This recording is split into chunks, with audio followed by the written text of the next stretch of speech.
அனைவருக்கும் வணக்கம். நான் பாக்யராஜ், பாரத மிகுமின் நிறுவன திருச்சியில் பணிபுரிந்து வருகின்றேன். நான் இங்கு பேச வந்துள்ள தலைப்பு இலக்குகள்.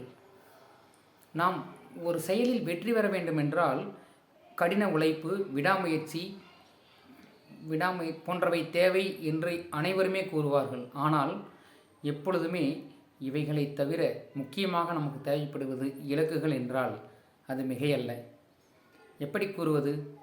ஒரு இலக்கில்லாத ஒரு கப்பல் ஒரு கடலிலே சென்றால் அது நிச்சயமாக கரை சேருமா என்றால் அது கேள்விக்குறியே. அது போன்றதே நம்முடைய வாழ்க்கையில் உள்ள வெற்றி என்பதும்.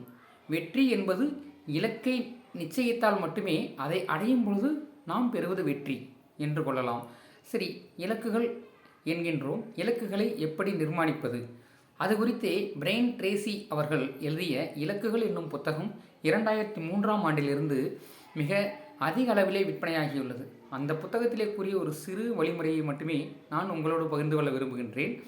அவர் கூறுவது, நீங்கள் உங்களுடைய இலக்குகளை 3 வகையாக பிரியுங்கள். ஒன்று குறுகிய கால இலக்குகள், ஒன்று மத்திய கால இலக்குகள், நீண்ட கால இலக்குகள் என்று 3ஆக பிரியுங்கள்.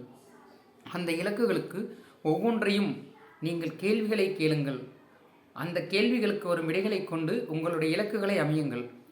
இதுவே உங்களுடைய வெற்றியின் சாராம்சமாக இருக்கும் என்கிறார். சரி, என்ன மாதிரியான அது குறுகிய கால இலக்குகள் என்பது நம்முடைய ஓராண்டுக்குள்ளான நம்முடைய இலக்குகள். மத்திய இலக்குகள் என்பது 2 to 3 ஆண்டுகள். அதே தொலைதூர இலக்குகள் எனும் பொழுது 5 to 10 ஆண்டுகளில் நம்முடைய வாழ்க்கை எப்படியாக மாறியிருக்க வேண்டும் என்பதுவாக அவர் கூறியிருக்கிறார். அவ்வாறு கூறியிருப்பதில் நம்முடைய இலக்குகளை தீர்மானிப்பது ஒவ்வொன்றையும் நாம் மிக சரியாக திட்டமிட வேண்டும்.